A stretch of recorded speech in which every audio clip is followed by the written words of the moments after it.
새 노래로 여호와께 노래하라.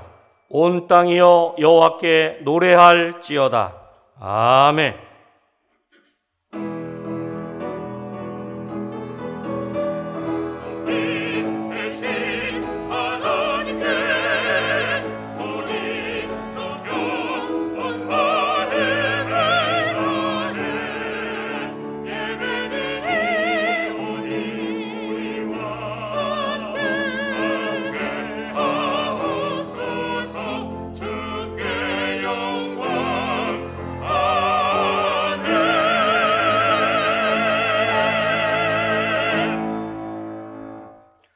다 같이 찬송가 2장을 부르시겠습니다.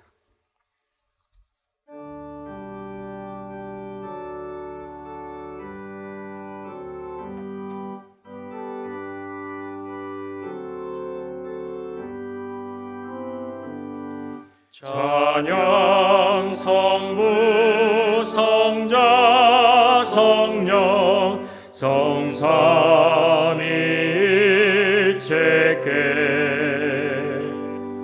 영원 무궁하기까지 영광을 돌리세. 영광을 돌리세.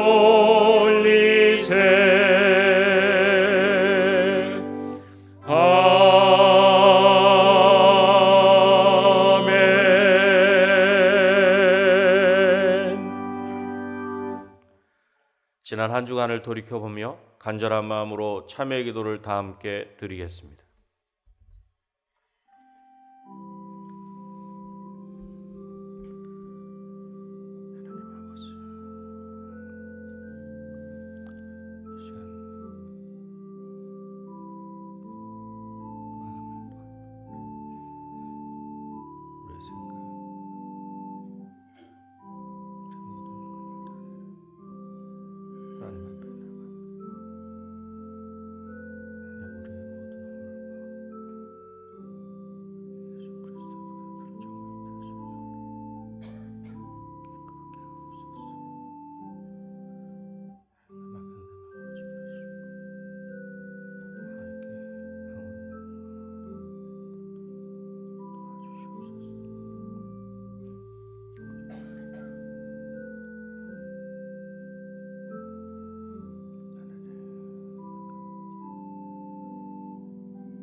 내가 그들의 죄를 없이 할 때에 그들에게 내 언약이 이루어지리라.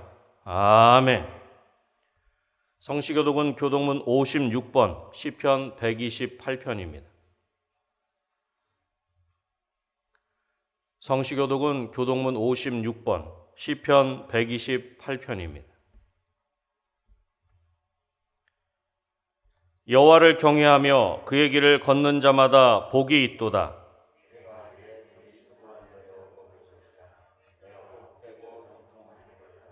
내 집 안방에 있는 내 아내는 결실한 포도나무 같으며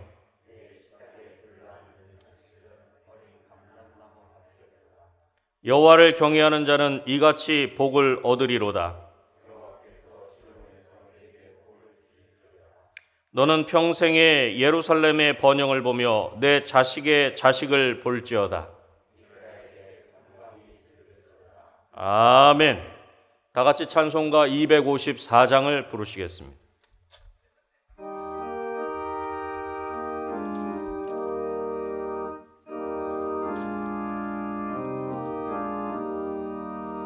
내 주의 보혈은 정하고 정하다. 내 죄를 정케 하신 주 나로라 하신다. 내가 주께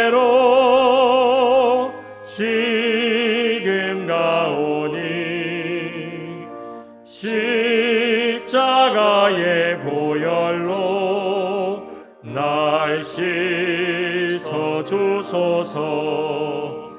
약하고 추해도 주께로 나가면 힘 주시고 내 추함을 보시서 주시네. 내가 주께로 지금 가오니 십자가의 보혈로 날 씻어 주소서.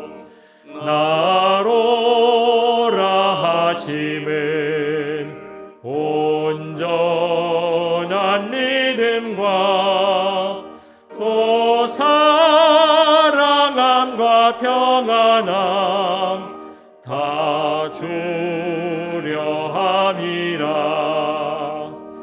내가 주께로 지금 가오니 십자가의 보혈로 날 씻어 주소서. 큰 죄인 못 받아 살 길을 얻었네. 한없이 넓고 큰 은혜 베풀어 주소서. 내가 주께로 지금 가오니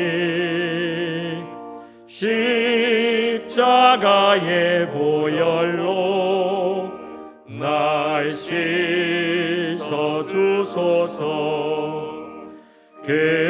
깊이가 맘속에 큰 증거 됩니다. 내 기도 소리 들으사 다 허락하소서. 내가 주께로 지금 가오니 십자가의 보혈로 날 씻어 주소서.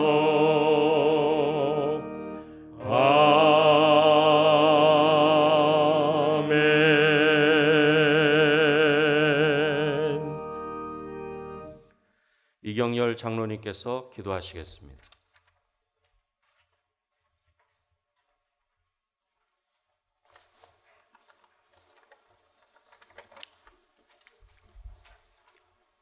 사랑과 은혜가 풍성하신 하나님 아버지, 비록 코로나19로 마음과 육신이 힘든 한 주였지만 주님의 사랑과 은혜로 지켜주셔서 거룩한 주일을 맞아 기쁨으로 예배드리게 하심을 감사드립니다.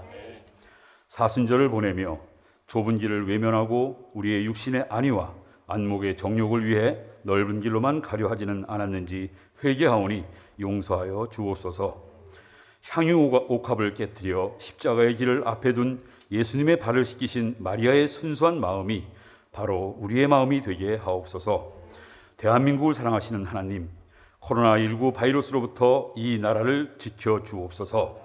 코로나19의 치료제와 백신, 마스크, 거리두기와 같은 인간의 어떠한 방법이 많은 도움이 될 수 있지만 하나님의 도우심 없이는 완전히 종식될 수 없다는 것을 깨닫게 하옵소서.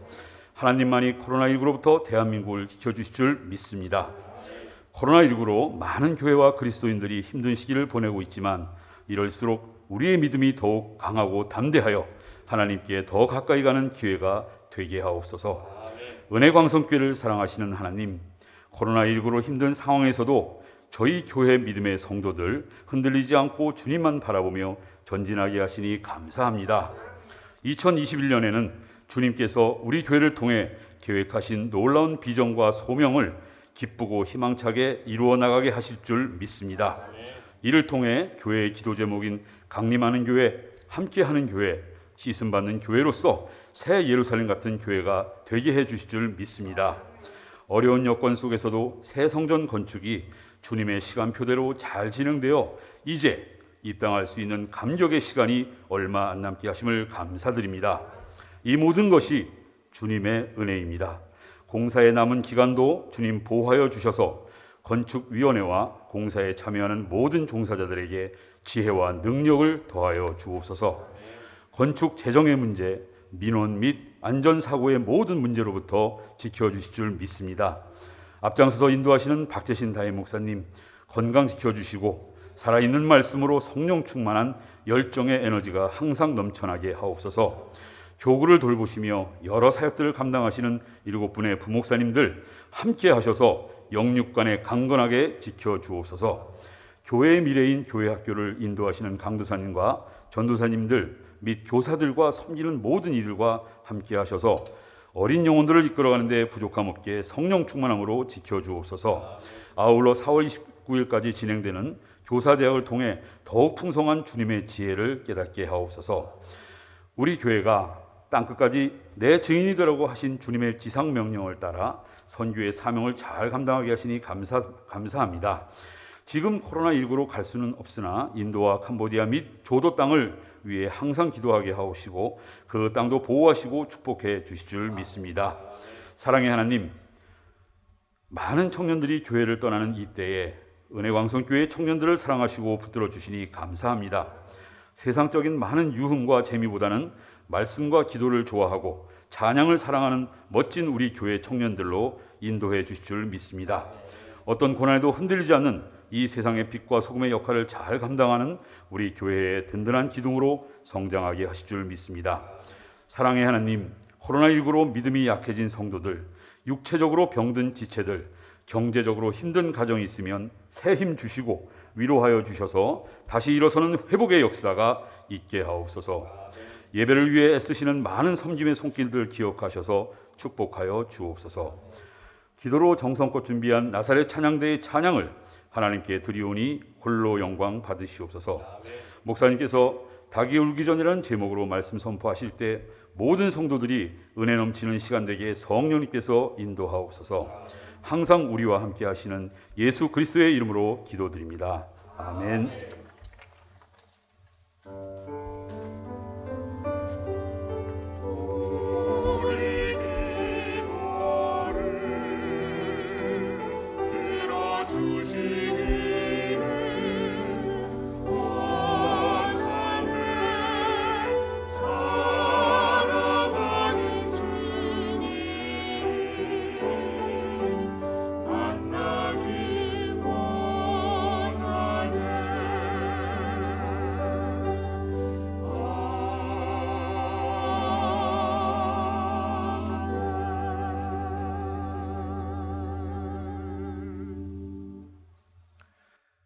하나님의 말씀은 요한복음 18장 15절로부터 18절 말씀과 25절로부터 27절 말씀입니다.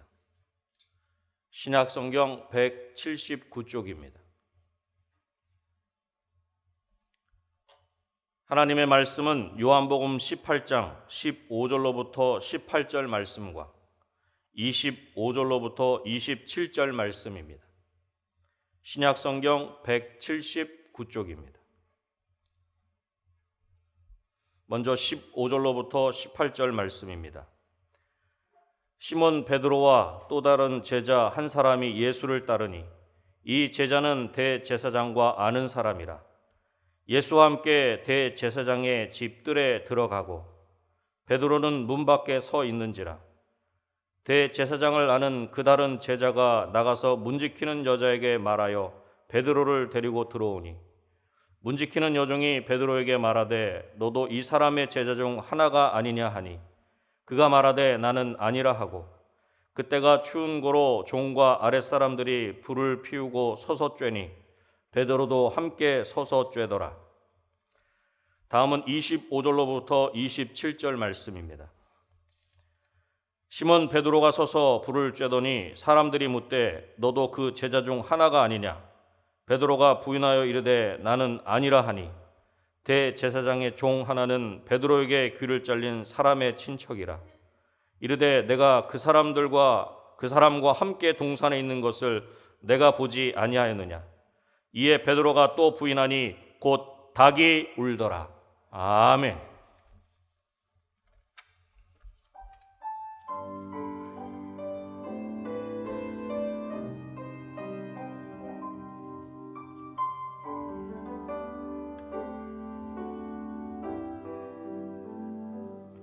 내가 지금껏 사랑했던 것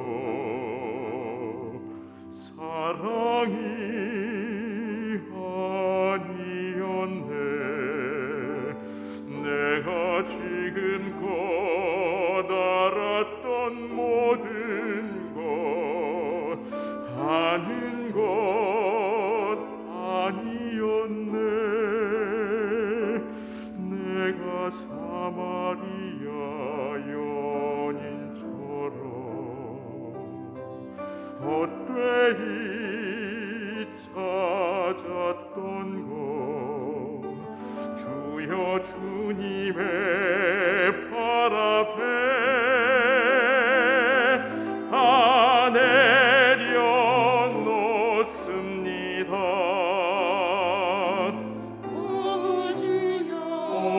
주여 회개의 발 주님께 드립니다.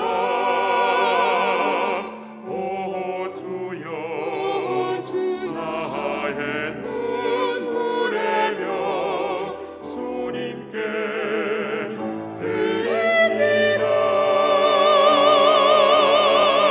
위로부터 부으시는 시험하는 해로 위로부터 임하시는 신령하는 죄로 나 바꾸소서. 나 변화시키소서. 나 바꾸소서. 주님의 사랑으로 나 바꾸소서. 바꾸소서. 나 변화시키소서. 나 바꾸소서. 주님의 사랑으로 이제 모든 것 주님 앞에 다 내려놓고 눈물과 회개의 열매 다 주께 드립니다. 진심으로 나 바꾸소서. 나 변화시키소서. 나 바꾸소서.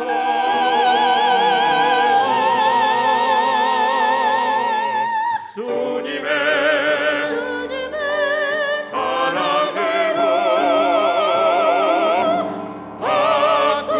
바꾸소서.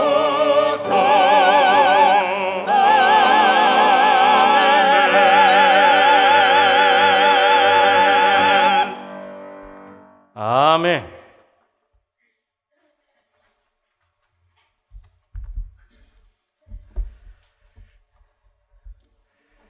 고층 빌딩과 아파트로 대변되는 서울에 살다 보면 가끔은 옛 시골 마을의 정취가 그리워집니다.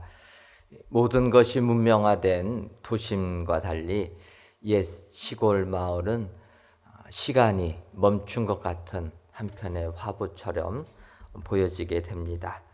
해가 뉘엿뉘엿 질 때가 되면 도시는 휘황찬란한 불빛으로 밝혀지고 있지만 시골은 그렇지가 않습니다. 예전 전기가 부족했던 그 시절 시골은 밤이 되면 호롱불을 붙여서 간신히 밤을 밝히며 생활을 했습니다. 하지만 이 해질녘 온 식구들을 기다리면서 집집마다 장작불로 저녁을 짓던 그 향기가 온 마을에 퍼지면 그 마을에는 지금도 평안함, 또 그 생각을 할 때 마음이 푸근해짐을 느끼게 됩니다. 이런 시골 마을 해가 지게 되면은 사실은 불빛이 없어서 그 마을은 정적이 흐르게 됩니다. 그래서 예전에 저도 어렸을 때 시골 마을을 가게 되면 해가 지면 더 이상 놀 게 없어가지고 방 안에 모여서 이야기하다가 일찍 잠을 잤던 이런 기억이 납니다. 일찍 잠을 자게 되면은 또 일찍 눈을 뜰 수밖에 없는데 가끔은 너무나 일찍 눈을 떠가지고 밤잠을 설쳤던 이런 기억도 있습니다. 우리가 시골 마을에서 살다 보면 이 아침을 알려주는 그 소리는 닭 울음소리 가지고 우리들이 잠을 깨게 됩니다. 닭 한 마리가 울면은 또 그냥 동네에 있는 모든 닭들이 같이 울어가지고 잠을 잘래야 잘 수가 없는데, 가끔 가다가는 이 닭들이 시간을 잘못 맞춰가지고 한밤중에도 우는 닭들이 가끔 있습니다. 그러면 그 닭 소리에 깨어가지고 아침이 오나 보다 하는데 아침은 오지도 않아가지고 그 아침 기다리다가 또 눈으로 밤샌 이러한 기억인 것입니다. 어쨌든 이 닭 울음소리는 우리에게 아침을 알려주는 소리다라는 것을 알 수가 있습니다. 저는 이 닭 울음소리를 생각하면서 우리들의 영적인 부분도 마찬가지다 이런 생각해 보았습니다.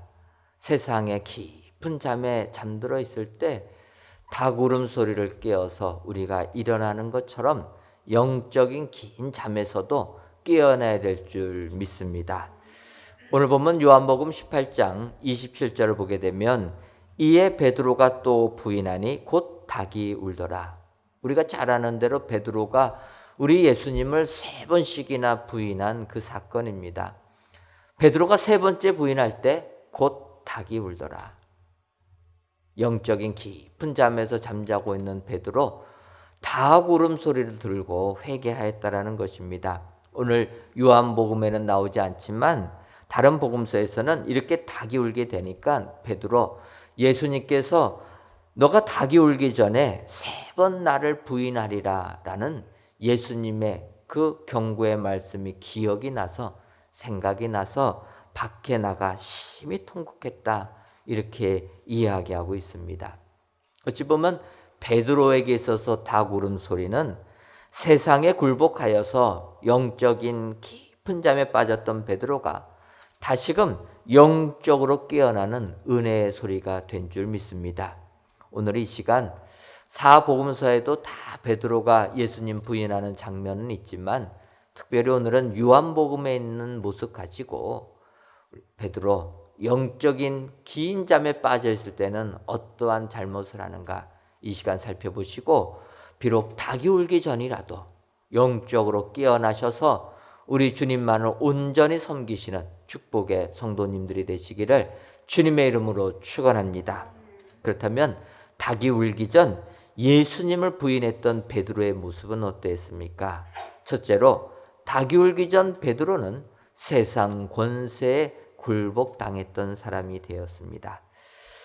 오늘 본문 이제 요한복음 18장 15절부터 말씀을 보게 되면 15절에 이렇게 얘기합니다. 시몬 베드로와 또 다른 제자 한 사람이 예수를 따르니 이 제자는 대제사장과 아는 사람이라 예수와 함께 대제사장의 집들에 들어가고, 연이어 16절 17절에 이렇게 얘기합니다. 베드로는 문 밖에 서 있는지라 대제사장을 아는 그 다른 제자가 나가서 문 지키는 여자에게 말하여 베드로를 데리고 들어오니 문 지키는 여종이 베드로에게 말하되 너도 이 사람의 제자 중 하나가 아니냐 하니 그가 말하되 나는 아니라 하고. 요한복음 18장 15절부터 보게 되면은 예수님께서 대제사장의 종들에게 잡히셔가지고 제사장 집으로 끌려가게 됩니다. 그때 그 예수님을 뒤따라서 베드로와 다른 제자가 가게 되었다. 그런데 이 다른 제자는 대제사장을 아는 사람이었기 때문에 그 문을 그냥 자동으로 통과했다라는 것입니다. 그런데 이 다른 제자가 문 안에 들어오고 나니까 자기하고 같이 왔던 베드로가 문 밖에서 기다리고 있는 것입니다. 그래서 다시 나가가지고 베드로와 함께 그 대제사장의 집 안으로 들어오러 가는 것입니다. 그때 그 문을 지키는 여종이 베드로에게 이야기하는 것입니다. 너도 이 사람의, 즉 예수님의 제자 중에 하나가 아니냐. 그렇게 문 지키는 여종이 이야기하니까 베드로가 한 말입니다. 나는 아니라. 여러분, 베드로가 첫 번째로 예수님을 모른다고 부인하는 그 장면을 보게 되면 베드로는 세상 권세에 굴복당한 사람이라는 것을 알 수가 있습니다. 다른 복음서와 달리 요한복음은 베드로와 다른 제자가 대제사장의 집 안으로 들어가는 장면이 나오게 됩니다. 근데 다른 제자가 누군지는 이름이 밝혀지지 않아가지고 우리가 확 정할 수는 없습니다. 하지만 주경학자들은 대제사장과 친분이 있는 사람이라 하니까 그런 계통의 사람이 아니겠느냐. 그래서 니고데모 또는 부자 아리마대 요셉, 어떤 사람은 요한, 이 정도까지 이야기하지만 누군지는 모릅니다. 어찌됐든 이 다른 제자는 대제사장과 잘 아는 친분이 있는 사람이었습니다. 그래서 그 대제사장의 집을 아무런 꺼리낌 없이 들어가게 됐는데 베드로는 우리가 아는 대로 갈릴리 어부 출신입니다. 그러니까 대제사장의 집을 쉽게 들어가지 못합니다. 그래서 문 밖에서 기다리고 있었다라는 거예요. 그때 그 종이 물어보니까 베드로는 부인합니다. 여러분, 베드로가 왜 예수님을 모른다고 했겠습니까?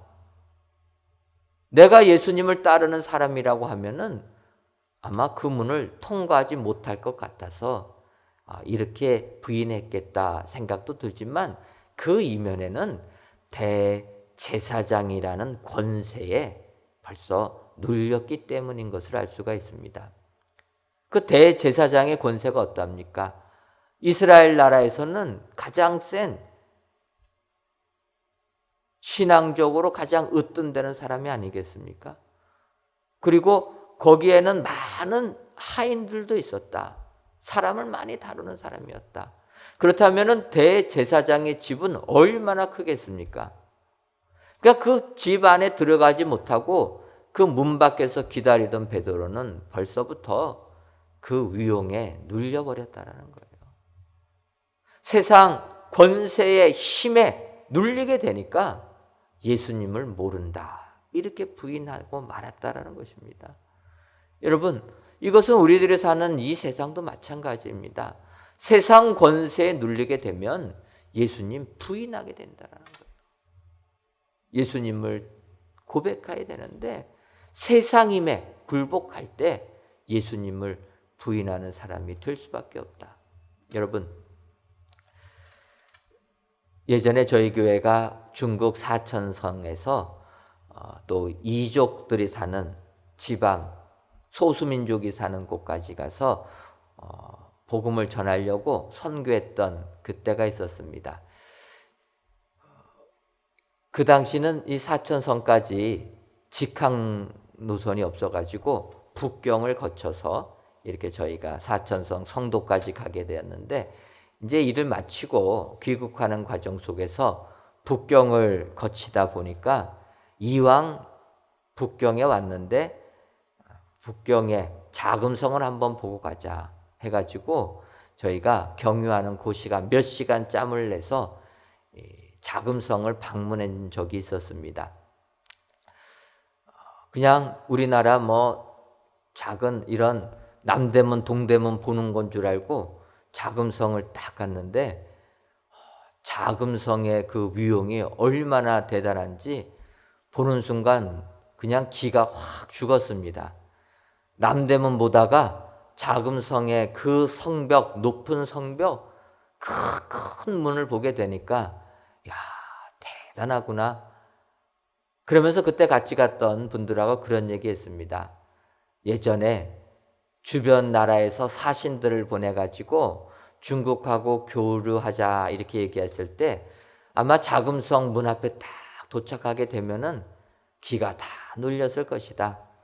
중국이라는 거대한 국가에 우리가 어떻게 대항하며 싸울 수가 있겠는가? 아마 이런 생각을 가졌을 것이다. 이렇게 이야기해 본 적이 있습니다. 그리고 저희가 문 안에 들어갔다가 워낙 자금성이 커가지고 들어갔던 그 문으로 나오지 못하고 반대편 문으로 나가게 되었습니다. 그 반대편 문으로 나갔다가 길을 잃어가지고 우리나라 오는 비행기 놓칠 뻔했습니다. 이 중국이라는 거대한 나라, 또 그 안에 수도에 자금성이라는 거대한 성을 보게 되니까 그 위용에 눌린다라는 것입니다. 우리가 세상 살면서 세상 힘에 눌리는 경향이 있게 된다는 것입니다. 하지만 세상 권세에 굴복당하는 그 순간 우리들은 예수님을 베드로처럼 부인할 수밖에 없다라는 것입니다. 그래서 우리가 베드로처럼 영적으로 깊은 잠에 빠져 있으면 예수님을 부인할 수밖에 없는 사람들이 된다라는 것을 기억하여서 우리는 영적 깊은 잠에서 깨어나야 될 줄 믿습니다. 다 굴기 전이라도 영적으로 깨어있게 되면 우리는 세상 권세 두려워하지 아니하고 세상 권력에 굴복하지 아니하고 우리 주님만을 따르는 축복의 사람들이 다 될 줄 믿습니다. 오늘 귀한 예배를 드리시는 사랑하는 성도 여러분, 세상 권세에 굴복당하지 마시고 영적으로 깨어있어서 세상이 우리를 뭐라 할지언정 우리는 예수 믿는 사람이라 당당하게 고백하면서 주님을 따르시는 우리 축복의 성도님들이 되시기를 주님의 이름으로 축원합니다. 두 번째로 닭이 울기 전 베드로는 육적 약함에 굴복당했습니다. 오늘 보면 요한복음 18장 18절을 보면 그때가 추운 고로 종과 아랫사람들이 불을 피우고 서서 쬐니 베드로도 함께 서서 쬐더라. 또 25절에는 이렇게 얘기합니다. 시몬 베드로가 서서 불을 쬐더니 사람들이 묻되 너도 그 제자 중 하나가 아니냐? 베드로가 부인하여 이르되 나는 아니라 하니. 베드로가 두 번째로 예수님을 부인하는 부분입니다. 베드로가 예수님을 두 번째로 부인하는 이 모습은 베드로가 추워서 불을 쬐고 있다가 같이 불 쬐고 있던 사람들이 베드로에게 질문한 내용입니다. 그때 베드로 그들의 질문에 나는 예수님의 제자가 아니다. 이렇게 부인했다라는 것입니다. 여러분, 왜 베드로가 두 번째로 질문하는 사람들의 물음에 예수님을 모른다고 부인했겠습니까? 저는 요한복음 18장을 보면서 강조합니다. 그때가 추운 고로 25절도 불을 쬐더니 바꿔 말하면 베드로는 그때가 추웠습니다. 추우니까 몸을 녹이려고 불을 쬐고 있었다라는 거예요. 불을 쬐고 있는데 사람들이 너도 예수님 따르는 사람이 아니냐 물어보니까 그 불 쬐고 있는 장소를 벗어나는 게 싫어가지고 모른다고 했다라는 거예요. 거기서 내가 예수님 믿는다고 하면, 내가 예수님 따르는 제자라고 하면은 사람들이 그를 쫓아낼까 봐 추위가 싫어가지고 주님을 부인했다라는 것입니다. 여러분, 이 추위라는 것은 정말 우리로 하여금 몸서리치게 힘들게 만드는 겁니다. 아주 더운 온도는 그래도 그냥 포기하고 견디면 되는데 추위는 견딘다고 견뎌지는 게 아닙니다. 그래서 어떻게 하든지 우리 몸을 따뜻하려고 우리가 노력하지 않습니까? 예전에 우리나라 살기 어려웠던 시절 겨울이 얼마나 고통입니까?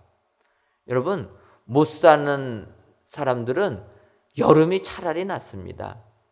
겨울은 견디기가 어렵습니다. 예전에 우리의 어머니들 빨래하기 위해서 어떻게 빨래했습니까?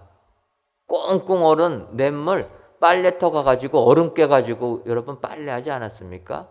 손가락이 다 끊어지는 느낌을 받으셨을 것입니다. 사실 정말 추위는 몸서리칩니다. 그래서 우리가 좀 추위를 못 느끼고 살면 얼마나 좋을까? 저는 이런 생각도 해봅니다. 바꿔 말하면 사람이라는 존재는 온도가 항상 36.5도를 유지해야 되는 동물입니다. 여러분들 요즘 코로나 때문에 열 나는 거 체크하려고 올라오실 적에 체온계 재지 않았습니까? 36.5도. 거기서 왔다 갔다 합니다. 37.5도만 되면은 예배당에 못 들어오십니다. 문제 있다고. 그래서 사람은 36.5도를 항상 유지해야 되는 그런 동물이라는 겁니다. 40도 넘어가게 되면 죽고 30도 아래로 내려가도 저체온증으로 죽게 되는, 그래서 항상 우리는 36.5도, 1, 2도 차이만을 유지하기 위해서 사람이 살아가야 된다는 거예요. 그러다 보니까 추우면 온도 높이려고 옷을 껴입지 않습니까? 그거 갖고 부족하면 열심히 뛰어야 됩니다. 몸에서 열이 나도록. 그래서 우리는 36.5도를 유지해야 됩니다. 그것 때문에 내가 살기 위하여서 36.5도를 유지하기 위하여서 이렇게 추위를 엄습하니까 예수님 부인한다라는 거예요. 우리 육신의 약함에 굴복하고 만다라는 것입니다. 그래서 한편은 이런 생각도 해봤습니다. 우리도 다른 파충류나 어류처럼 좀 변온동물이면 얼마나 좋을까?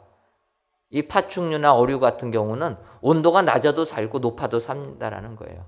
우리는 정온동물이라서 36.5도 유지해야지만 살지만 파충류들은 아니라는 것입니다. 그러니까 얼마나 좋습니까? 추우면 추운 대로 살고 더우면 더운 대로 사는데 사람은 그렇지가 못합니다. 그래서 온도를 항상 유지해야 되는데 그것 때문에 주님을 따른다고 주님을 믿는다는 것도 부인하게 된다는 거예요. 여러분, 우리들은 이런 한계 속에서도 살게 됩니다. 하지만 여러분, 영적으로 깨어있는 사람은 그런 것에 굴복하지 않는다는 것입니다. 우리가 영적으로 잠자고 있을 때는 추위에 굴복당해서 육체의 약함에 굴복당하여서 주님 부인하지만 영적으로 깨어있는 사람들은 아니라는 것입니다. 우리가 아는 대로 다니엘의 세 친구들 있지 않습니까? 느부갓네살왕이 우상을 세워가지고 거기에 절해야라고 명을 내립니다. 그런데 다니엘의 세 친구들은 절 안 합니다. 그러니까 붙잡아가지고 느부갓네살왕이 취조합니다. 너네들 왜 우상에게 절하지 않냐? 그러니까 그들이 우리는 하나님 믿는 사람입니다. 하나님 믿는 사람이 어떻게 우상에게 절할 수가 있겠습니까? 그러니까 느부갓네살왕이 얘기합니다. 내가 말하지 않았냐? 우상에게 절하지 않으면 너희들 다 풀물불에 집어 던져서 죽일 것이다. 그러니까 사드락과 메삭, 아벳느고가 이야기합니다. 하나님께서 우리들 풀물불에서 구원해 주실 것입니다. 그리 아니하실지라도 우리는 하나님만을 믿습니다. 개역 개적 성경은 그리 아니하실지라도가 바뀌어가지고 그 느낌은 안 납니다. 예전 개역 성경은 그리 아니하실지라도 우리는 하나님 믿는 거 포기하지 않습니다. 하나님 부인하지 않겠습니다. 여러분, 풀무불이라는 풀무불이 얼마나 뜨거운 것입니까? 여러분, 우리가 뜨거운 물에만 뒤어도 살을 애는 듯이 아픕니다. 근데 그것은 100도밖에 안 됩니다. 풀무불은 쇠를 녹이는 온도입니다. 1000도에 가까운 온도라는 거예요. 그렇게 뜨거운 곳으로 너희들을 불태워 죽이겠다. 느부갓네살왕이 이야기하여도 그들 영적으로 깨어있기 때문에 굴복하지 않았다는 거예요. 불에 태워 죽인다는 것 두려워하지 아니하고 우리는 하나님만 믿겠습니다. 당당하게 외치고 나갔다라는 것입니다. 오늘 귀한 예배를 드리시는 사랑하는 성도 여러분, 우리 인간은 나약합니다. 추우면 어쩔 수 없이 움츠러질 수밖에 없는 존재가 인간이라는 존재입니다. 하지만 오늘 성경은 이야기합니다. 이런 인간임에도 불구하고, 이런 나약한 인간임에도 불구하고 우리가 영적으로 깨어 있으면 예수님을 부인하지 아니한다. 사도 베드로 3년 동안 예수님 따라다녔지만 추위에 굴복당하여서 예수님 부인하고 말았다라는 것입니다. 오늘 귀한 예배를 드리시는 저희 여러분들, 이 세상 살면서 영적으로 깨어 있으셔서 닭이 울기 전이라도 깨어 있으셔서 하나님 따르시고 하나님 믿으시는 우리 축복의 성도님들이 다 되시기를 주님의 이름으로 축원합니다. 마지막 세 번째로, 닭이 울기 전 베드로는 현실 도피의 유혹에 굴복당했습니다. 오늘 보면 요한복음 18장 26절과 27절을 보면 대제사장의 종 하나는 베드로에게 귀를 잘린 사람의 친척이라 이르되 네가 그 사람과 함께 동산에 있는 것을 내가 보지 아니하였느냐. 이에 베드로가 또 부인하니 곧 닭이 울더라. 여러분, 이 마지막 세 번째로 베드로가 받은 그 질문, 너도 주님을 따르는 사람이냐? 라는 이 질문 속에서 다른 복음서에는 안 나왔지만 요한복음은 자세하게 이 세 번째 물은 사람이 누군가를 기록합니다. 그 세 번째로 베드로에게 질문했던 그 사람은 베드로에게 귀를 잘린 말고의 친척이라는 것입니다. 그리고 말고가 귀를 잘릴 그 장소에 나도 같이 있었다라는 것입니다. 그러니까 이 세 번째 질문한 사람은 베드로 너가 말고의 귀 자르는 그 현장에 내가 있었는데 너 왜 아니다라고 부인하느냐, 이렇게 물어보는 것입니다. 그럼에도 불구하고 베드로 뭐라고 얘기합니까? 또 부인했다. 여러분, 우리가 세상을 살다 보면 이런 일을 당할 때가 있습니다. 성격이 급해가지고 베드로처럼 실수한 겁니다. 주님은 원하지 아니하셨는데 그게 주님의 뜻인 줄 알고 칼을 뽑아서 말고의 귀를 잘라버렸습니다. 실수했는데 그 실수한 장면을 지금 다른 사람이 이야기하니까 베드로 그 현실을 외면했다라는 것입니다. 우리가 세상을 살다 보면 현실을 도피하려고 하는 유혹을 받을 때가 많이 있습니다. 내가 원하지 아니하였던 우리의 현실이 어려우면 그 현실을 피하려고 한다는 거예요. 여러분, 코로나19 때문에 우리의 상황이 얼마나 어렵습니까?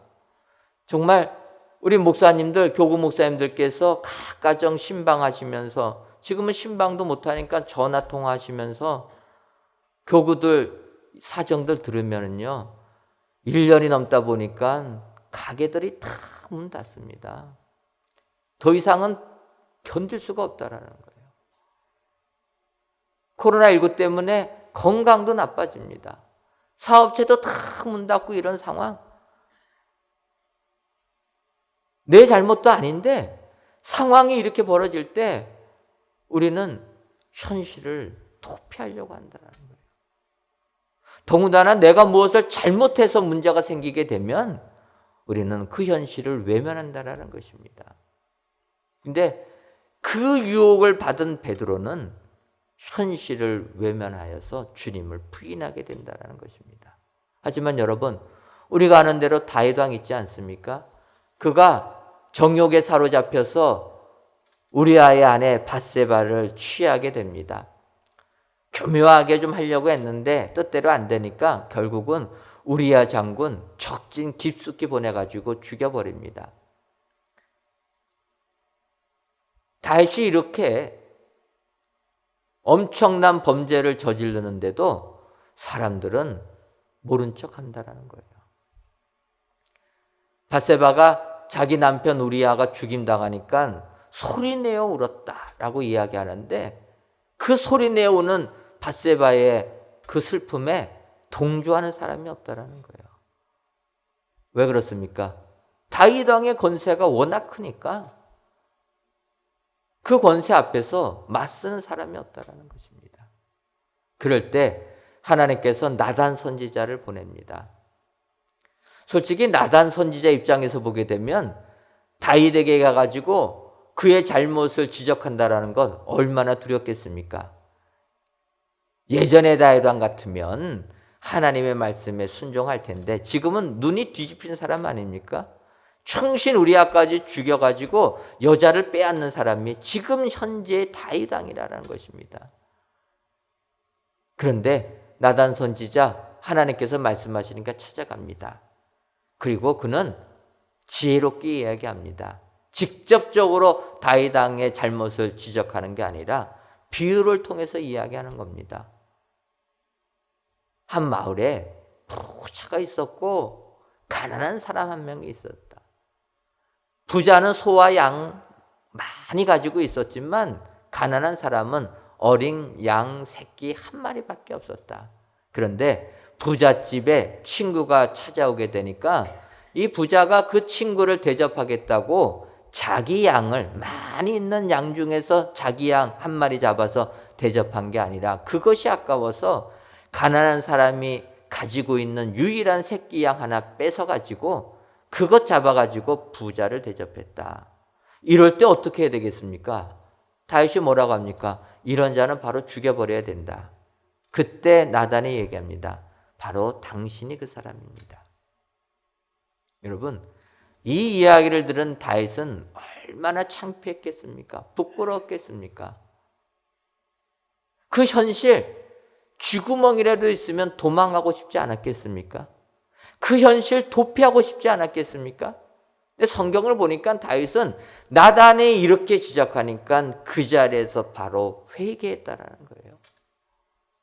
여러분, 현실을 부정하지 않고 현실을 외면하지 않고 주어진 현실을 그대로 인정하고 거기에서 회개하는 다윗. 그래서 다윗은 위대한 임금이 되었다. 위대한 신앙인이 되었다. 성경이 말씀하고 있는 줄 믿습니다. 오늘 귀한 예배를 드리시는 사랑하는 성도 여러분, 이 세상의 삶이 아무리 힘들고 어려워도 현실을 외면하지 마시기 바랍니다. 인정하시기를 바랍니다. 내가 잘못해서 정말 부끄러운 상황에 처해지더라도 현실 도피하지 마시고 인정하시는 여러분 되시기를 바랍니다. 현실을 인정하고 그 현실 속에서 우리가 하나님의 뜻을 구할 때 우리에게는 축복이 임하게 되는 줄 믿습니다. 오늘 베드로 현실 도피에 결국은 굴복당하자 주님을 부인하게 되었다. 여러분, 우리가 진정으로 주님을 따른다면 지금은 사순절 5째 주간입니다.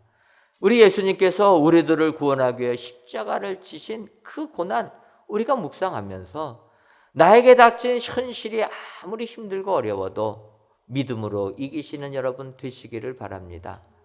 피하려고 하지 마시고 그 현실과 맞닥뜨려서 진정으로 예수님을 따르는 사람들이 될 때 우리 하나님께서 우리에게 하늘의 크신 축복 내려주실 줄 믿습니다. 오늘 귀한 예배를 드리신 저와 여러분들이 이러한 분, 닭이 울기 전이라도 영적으로 깨어 있어서 주님을 따르시는 축복의 성도님들이 다 되시기를 주님의 이름으로 축원합니다. 기도하겠습니다. 하나님, 사순절 5째 주일을 맞이하여 귀한 예배를 하나님께 드리게 하시니 감사함을 드립니다. 성전에서 혹은 각 가정에서 귀한 예배를 드리오니 이 예배를 기뻐 받아 주옵시고 예배를 드리시는 모든 성도님들 위해 영적으로 항상 깨어있는 은혜 허락하여 주옵소서. 어둠의 세력이 활동하는 밤의 시간, 우리들은 닭이 울기 전이라도 영적으로 깨어있기를 소원합니다. 영적으로 깊은 잠에 빠져 있으면 베드로처럼 예수님을 부인하게 됨을 알아 세상 권세에도 굴복하지 말고 육적 약함에도 굴복하지 말며 현실 도피의 유혹에서도 벗어나 영적으로 깨어있는 축복을 누리는 저희 모두가 되게 하여 주옵소서. 예수님의 이름으로 기도하옵나이다. 아멘.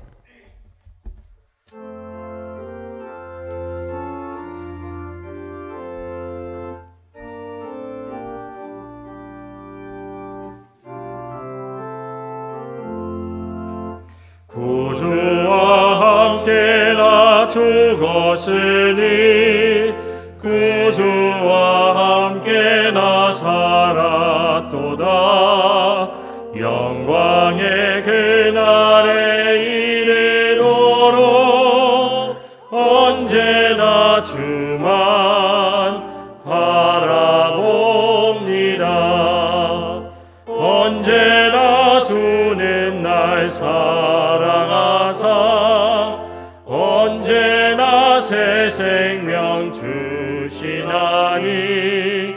영광의 그날에 이르도록 언제나 주만 바라봅니다.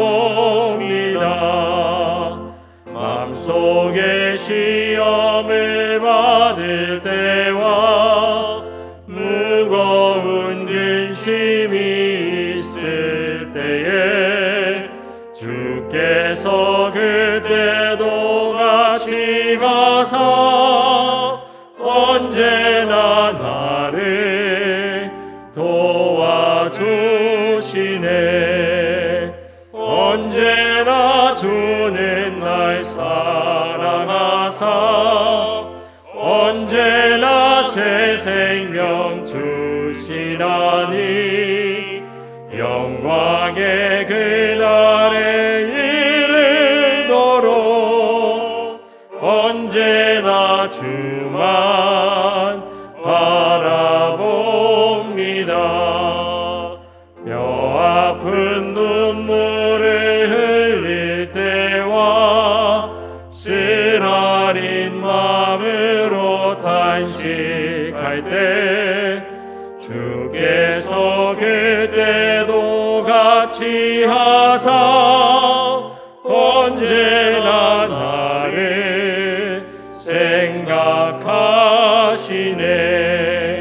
언제나 주는 날 사랑하사 언제나 새 생명 주시나니 영광의 그날에 이르도록 언제나 주만 바라봅니다.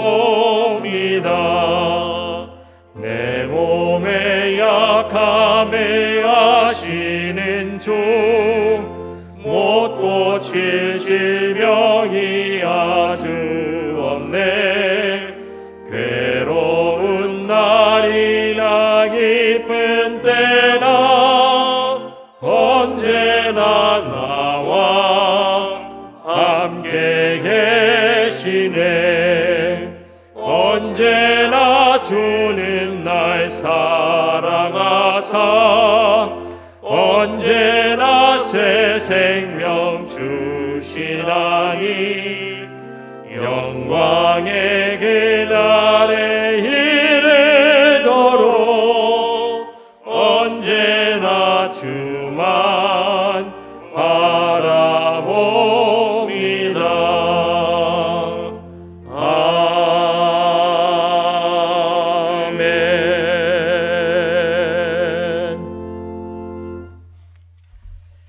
하나님, 이 시간 참새 2마리가 한 아사리온에 팔리지 않느냐. 그러나 너희 아버지께서 허락하지 아니하시면 그 하나도 땅에 떨어지지 아니하리라 라는 마태복음의 말씀을 의지하며 귀한 예물을 하나님께 드립니다.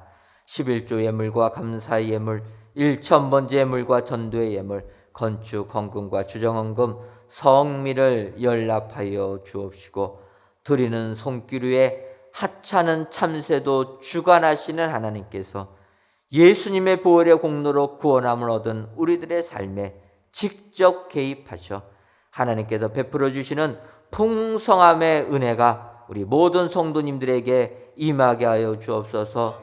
특별히 경제적으로 어려움을 겪는 성도님들이 너무나 많이 계십니다. 참새도 하나님이 먹여주시는데 우리 성도님들 입혀주시고 먹여주셔서 경제적인 모든 어려움에서 벗어나는 축복의 성도님들이 다 되게 하여 주옵소서. 예수님의 이름으로 기도하옵나이다. 아멘. 옆에 분들 보시면서 인사하도록 하겠습니다. 세상 권세에 굴복하지 맙시다. 네, 한 번 더 인사하도록 하겠습니다. 육적 약함에도 굴복하지 맙시다. 그리하셔서 영적으로 깨어 있으셔서 예수님만을 따르시는 우리 축복의 성도님들이 다 되시기를 주님의 이름으로 축원합니다. 네, 교회 소식 전해드리도록 하겠습니다. 먼저 성전 건축 광고입니다. 먼저 동영상 보시고 우리가 은혜 나누도록 하겠습니다.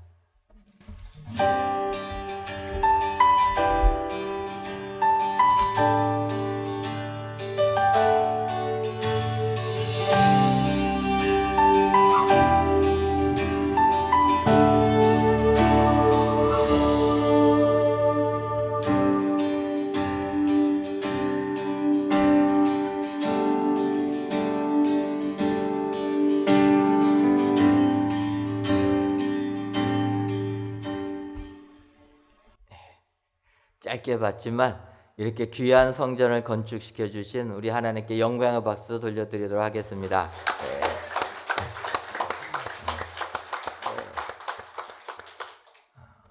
아직 내부 공사는 마쳐지지 않았습니다. 하지만 외형은 지금 보여드린 그대로 저희들이 또 외벽, 돌, 석재 타일 붙이고 유리도 저희들이 커튼홀 작업도 거의 완료가 되어서 외형이 지금 보신 그대로 이렇게 모양이 나오고 있습니다. 여러분들 얼마 남지 않은 기간이지만 이제 내부 공사들 진행하고 있는데 지하부터 지상 6층까지 모든 공사들 여러분들 잘 진행될 수 있도록 계속 기도해 주시면 감사하겠습니다. 이번 주간에는 옥상 바닥 인조 화강석 마감부터 시작하여 가지고 지하 2, 3층 데코 타일 설치까지 모든 작업들이 진행됩니다. 잘 진행될 수 있도록 기도해 주시고 특별히 안전사고 한 건도 일어나지 않도록 지금도 뉴스를 보게 되면 많은 공사 현장에서 안전사고 일어나는 것을 보게 됩니다. 우리 마무리할 때까지 우리 교회 안전사고 한 건도 일어나지 않도록 기도해 주시고 민원도 발생되지 않고 코로나19도 발생되지 않도록 기도해 주시면 감사하겠습니다. 2021년도 상반기 교사대학이 4월 29일 목요일까지 매주 목요일 진행됩니다. 오후 7시 30분부터 9시까지 진행되는데 교회학교 교사 선생님들, 우리 학부모님들의 많은 참여 부탁드립니다.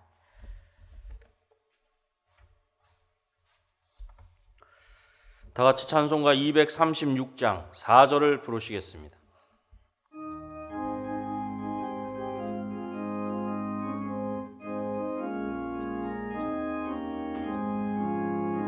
아름다운 그곳에서 구속받은 성도와 사랑하는 주님 만나 뵈올 때 주의 영광 노래하며 영원토록 살리라. 새 예루살렘에서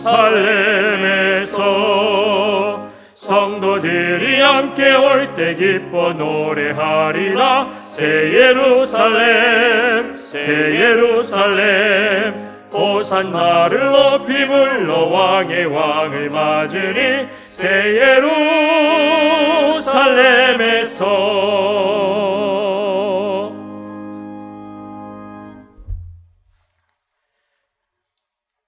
이제는 우리 주 예수 그리스도의 크신 은혜와 하나님 아버지의 한량없는 사랑하심과 성령님의 교통하심이 닭이 울기 전에 우리의 상태를 알아 영적으로 깨어있기로 다짐하는 사랑하는 은혜광성교회 모든 성도님들 위에와 속한 가정 위에 이제로부터 영원토록 함께 있을지어다. 아멘.